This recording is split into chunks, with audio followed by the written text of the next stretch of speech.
Star Wars is officially back on the big screen, and The Mandalorian and Grogu just completely upended everything we thought we knew about the New Republic era. If you just walked out of the theater, your head is probably spinning.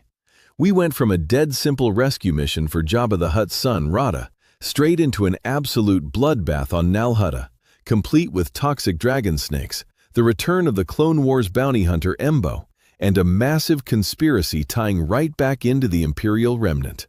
But that ending? That final hyperdrive jump?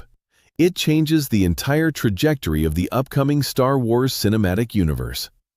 Today, we're breaking down the chaotic final act, Din Djarin's near-death sacrifice, who Commander Coin really is, and what this means for Dave Filoni's grand plan. Before we jump into hyperspace, hit that subscribe button, drop a like, and let me know in the comments, did this feel like a true Star Wars movie to you? Massive spoilers ahead. Let's get into it. To understand the ending, we have to look at the massive shift in Din Djarin and Grogu's dynamic during the third act. After discovering that the Hutt twins were double-crossing them, Mando is captured on Nal Hutta and forced into a brutal deathmatch with a massive dragon snake. Now, we've seen Din survive some crazy things, but the movie pulls no punches here. He manages to defeat the beast with Grogu's help, but not before taking a fatal dose of the snake's venom. Here's the turning point. Din realizes he's a goner. The Anzellan escape ship is way too small for a fully armored Mandalorian.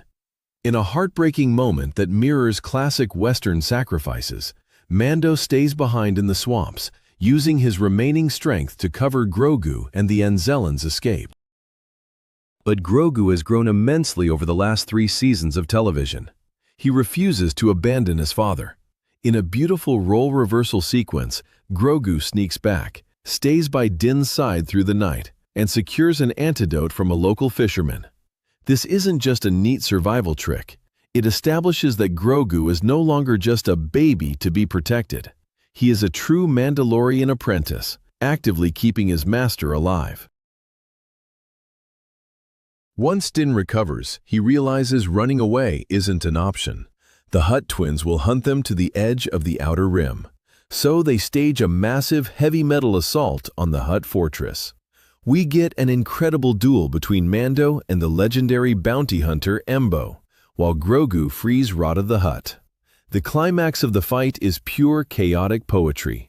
The floor collapses, sending the corrupt Hutt twins plummeting right into the jaws of their own pet dragon snake. Talk about poetic justice. But the real lore bomb drops right after Colonel Ward and the Adelphi Squadron clean up the remaining droid Gatra forces. Throughout the film, Mando was hunting Lord Janu, the underground fight ring leader. But Rada reveals a massive twist. Lord Janu is actually Commander Coin. For the hardcore fans, Coin is a major player in the Shadow Council, the secret cabal of Imperial warlords working behind the scenes. Colonel Ward drops the ultimate revelation at the end. The Hutt twins weren't just acting out of greed. They were actively feeding New Republic intel straight to the Imperial remnant through Coin. This ties the entire criminal underworld of the Hutt cartel directly into the rising threat of Grand Admiral Thrawn. The New Republic thinks they're just dealing with squabbling warlords, but everything is being orchestrated by a centralized Imperial machine. So where does everyone leave off? Rada the Hutt makes a surprisingly heroic choice.